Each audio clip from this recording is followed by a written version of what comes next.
Alright, so today we're going to be talking about everything that you needed to know to be able to grow your own park. We're looking at 8th grade standard 2B1, artificial and natural selection.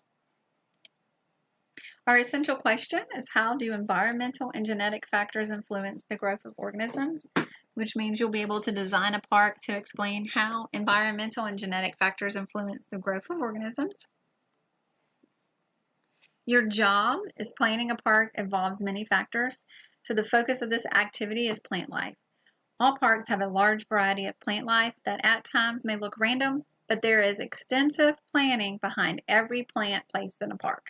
So the role you will play today is that of a plant life planner for a park design of your choice.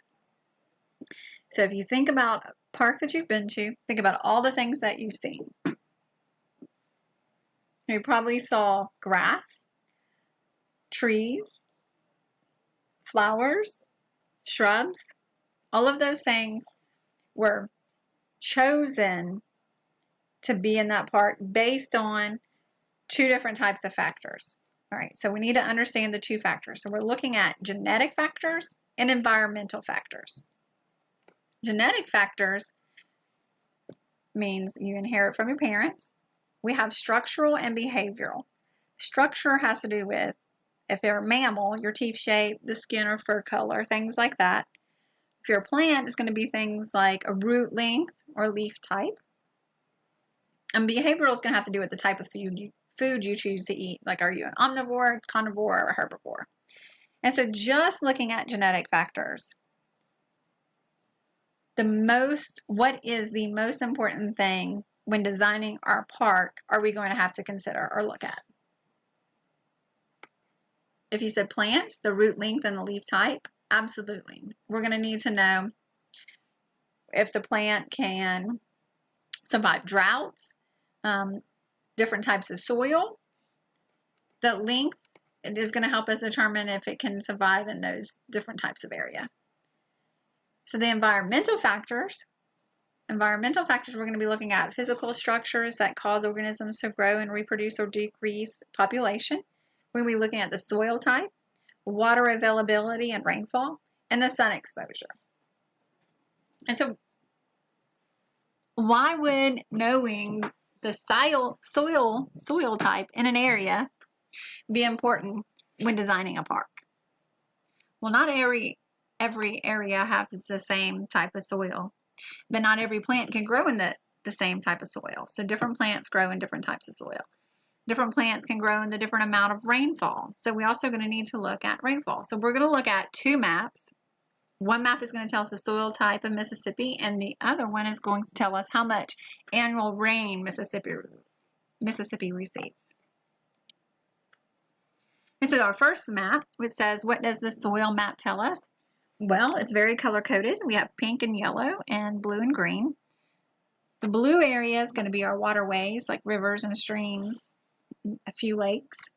Our pink area and the yellow area and the green area are going to be the areas that are our soil types. It's going to tell us particularly what types of soil we have. The two main types of soil that Mississippi has is the pink and the yellow. The yellow represents a very wet, humus-rich surface that is red and iron-rich.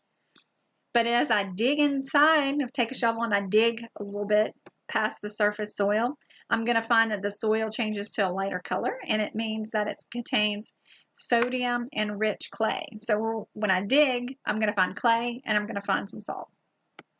But here in Gulfport, Mississippi, we're in the pink area.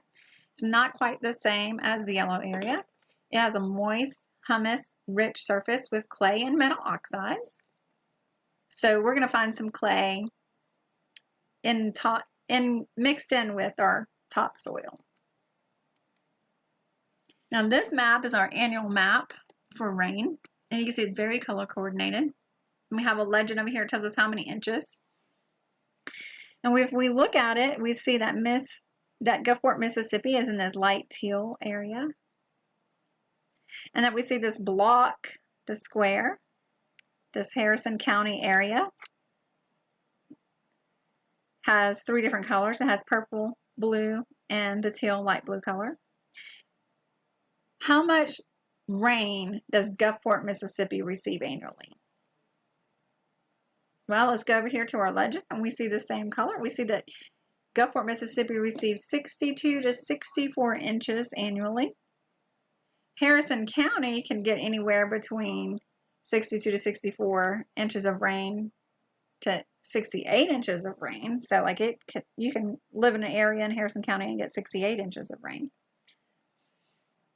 What area of this map is under 54 inches of rain? So if I look at the map and I go to the top red section, you can see right here along the Mississippi River. It's the area we like to call the Delta. It receives under 54 inches annually.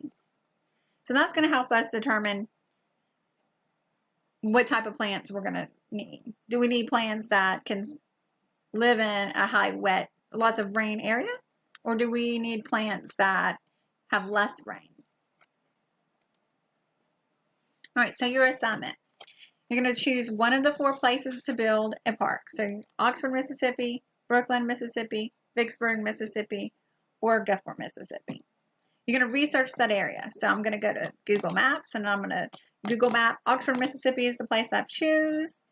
I'm going to look at that, and I'm going to decide where I'm going to put that park at. Then I'm going to research the best plants for your park. So if I picked Oxford, Mississippi, I'm going to go back to that soil map, and I'm going to see what type of soil does Oxford, Mississippi have. And then I'm going to look at the rain map, and I'm going to see how much rain does Oxford, Mississippi get annually, and I'm going to just use that information to determine what type of plants I'm going to put in my park in Oxford, Mississippi. Make sure you follow the guidelines provided in your handout and be prepared to defend the choice of plants that you pick for your park.